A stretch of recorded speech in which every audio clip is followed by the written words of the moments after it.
Hey, what's up, everybody? Ed here.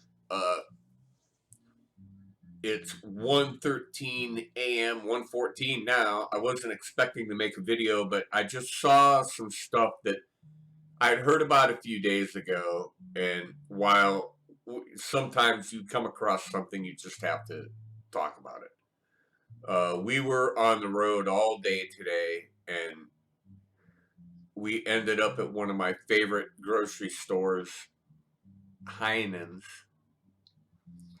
And then we came home and I cooked dinner and then took a medicated nap, and then I'm here late watching videos.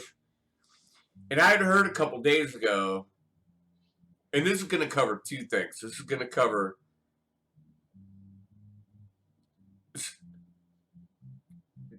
all right, let me just get into it. Okay, the first thing, Joe Bonamassa leaves social media. And that one kind of shocked me. Okay, I follow him on Instagram, but I don't look at Instagram very often. I almost never.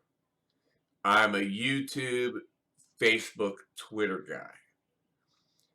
But Joe Bonamassa has a big presence on YouTube, and he also had a presence on Twitter and Facebook.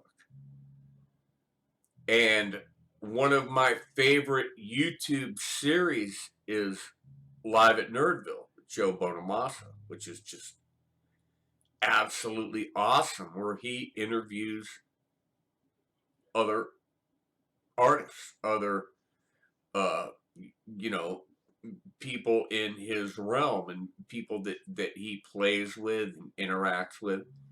And I don't give a flying fuck what you think about Joe Bonamassa. I don't. I think he's the great. He is a wonderful entertainer. He's a wonderful historian. He's a wonderful, more than a wonderful guitar player,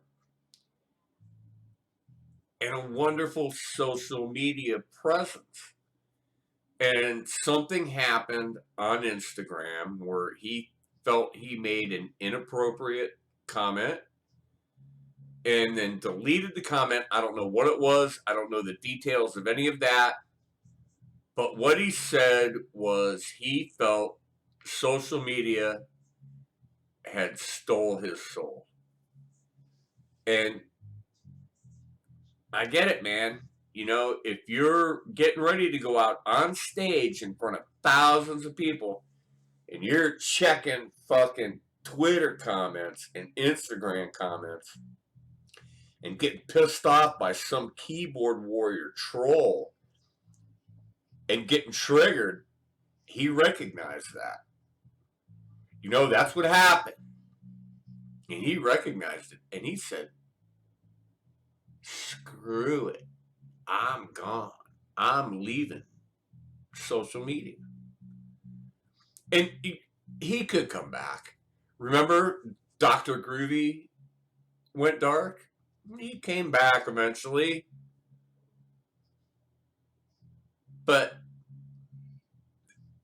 to me, this is a good thing. I like this. It, as much as I hate to see him go, and I'm gonna miss him. And I'm gonna go look, and I'm gonna go see if his stuff previous to when he said I'm leaving, if it's still up. I haven't checked yet because this just all came to a head tonight. Okay, and I saw it on Rick Beato and Rhett Soul talking about it. And Elon felt that not. Okay. Joe Bonamassa felt that social media would put him in a place where he would end up saying or doing something inappropriate, which he felt he had already done, and apparently deleted it and then decided to just leave it. And that it was too much stress on his life. And can you imagine the income revenue generated by Joe Bonamassa's social media? Can you even fathom the amount of money that he generated from Instagram, Twitter, YouTube, Facebook, anywhere else that you want to be that Joe might have shown up, and to pull the effing plug? And you know what? I gotta say, that's a guy that said, all this income revenue is going to go away. Probably. That's the way I see it. But is it worth my integrity, my sanity, and my brand? Look at dipshit fucking Conway, Conway, Kanye, Yay. Look at that dipshit, okay? He was one of the biggest billionaires right up there, and all of a sudden he says he lost it all over an anti-Semite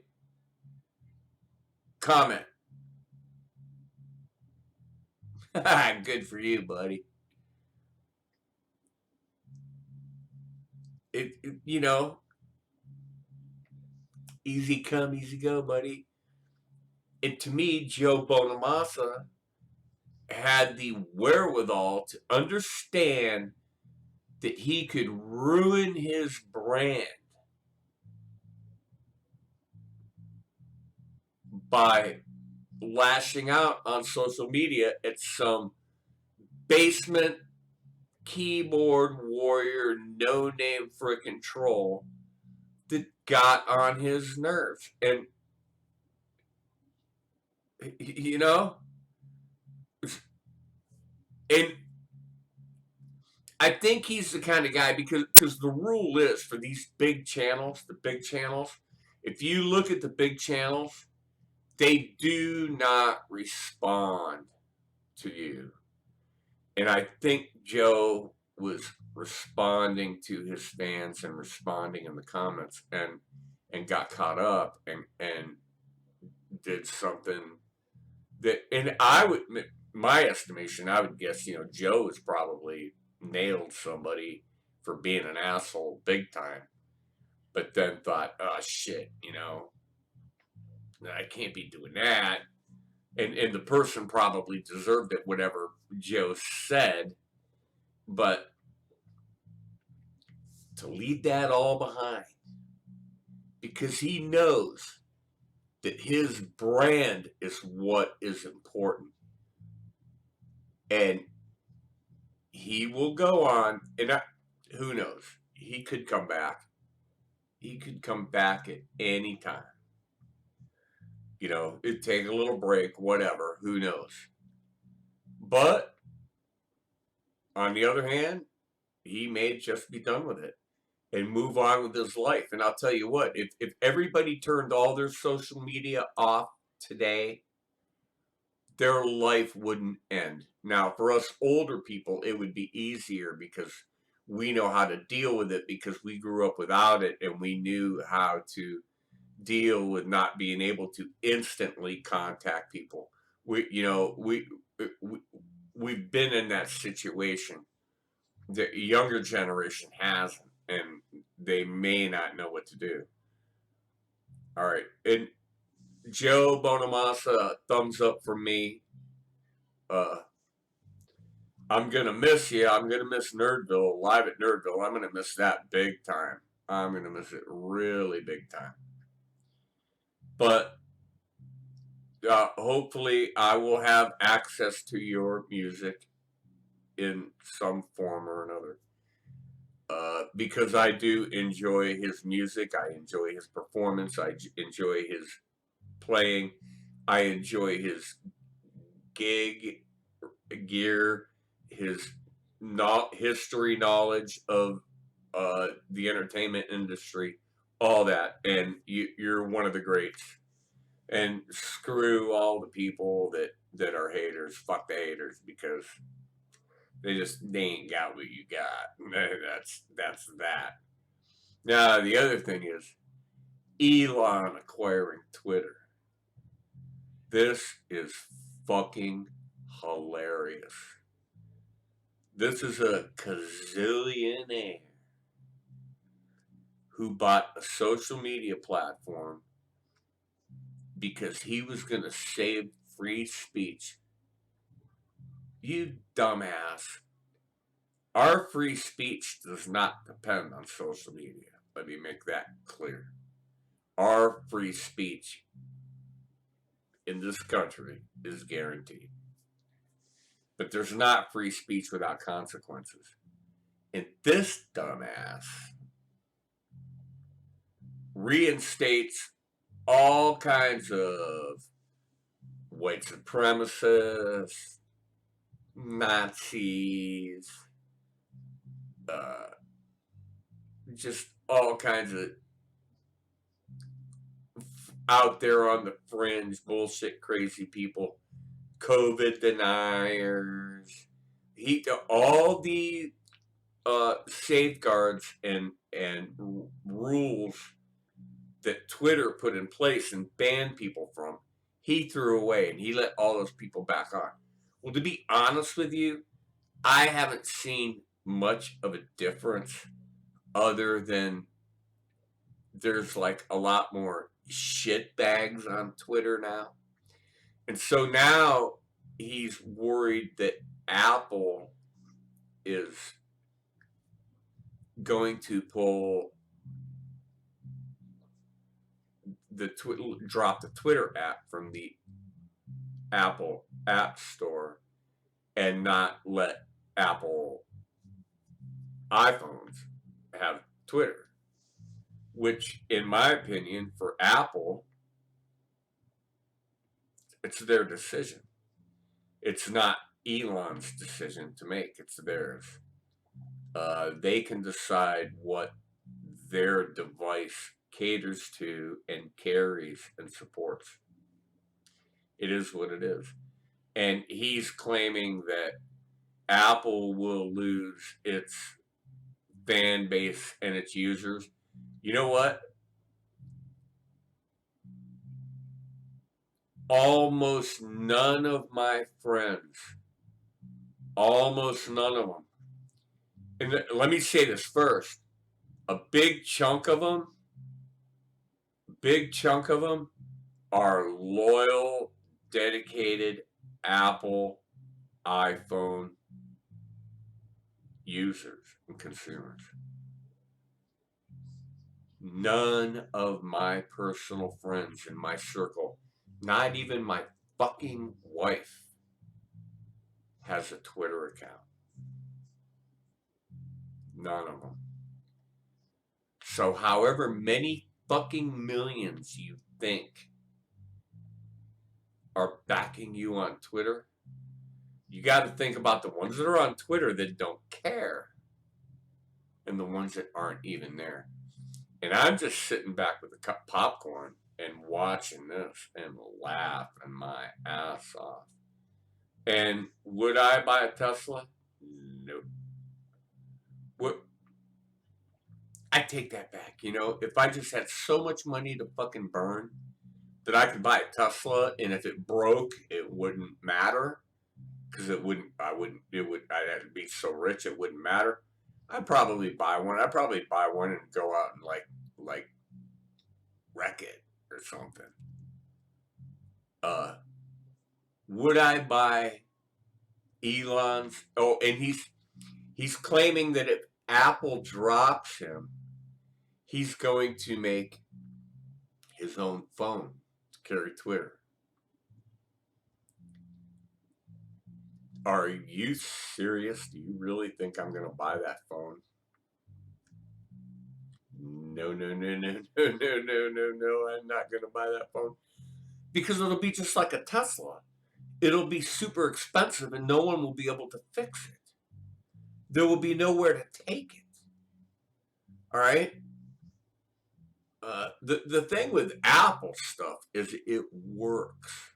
Okay, there's no guarantee. Everything can break down. Anything in the world can break down. Okay, but Apple iPhones are notorious for dependability, and you do have a place. You take it to the Apple store, or you buy the Apple Care and the insurance, and you send it back, and they send you a fucking new one. I've done it myself. Okay, not with a phone, but with an iPad. And I've got 3 iPads. 1, 2, 3. So, you know, this is just, it's hilarious to me because I'm sitting back with the popcorn. And I'm on Twitter basically because of politics and news. And he is trashing politics and news and science on Twitter. And it's just become a shit show of trolls and bots, and everybody's leaving. All the dependable news outlets are leaving. The science outlets are leaving. All the stuff that you would see from any science groups or science pages, they're not showing up anymore. They're gone. And I was subscribed to all that stuff. And now all I see is Elon tweeting all day long about, you'd have to go look. I can't explain it, but all the stuff about climate science, earth science, life science, it's all gone. The political stuff is turned to a shit show. All the cooking stuff is like disappeared. My feed used to be full of cooking stuff. It's all disappeared. Now it's all Elon, Elon, Elon, and I don't even follow Elon on Twitter, but the algorithm forces me to see Elon stuff. So I'm starting to have my thoughts about social media. Uh, I grew up without it, and only in the last decade have I been like zapped into it. And you gotta wonder, you really gotta wonder, is it worth the aggravation? Uh, they should just go back to watching TV.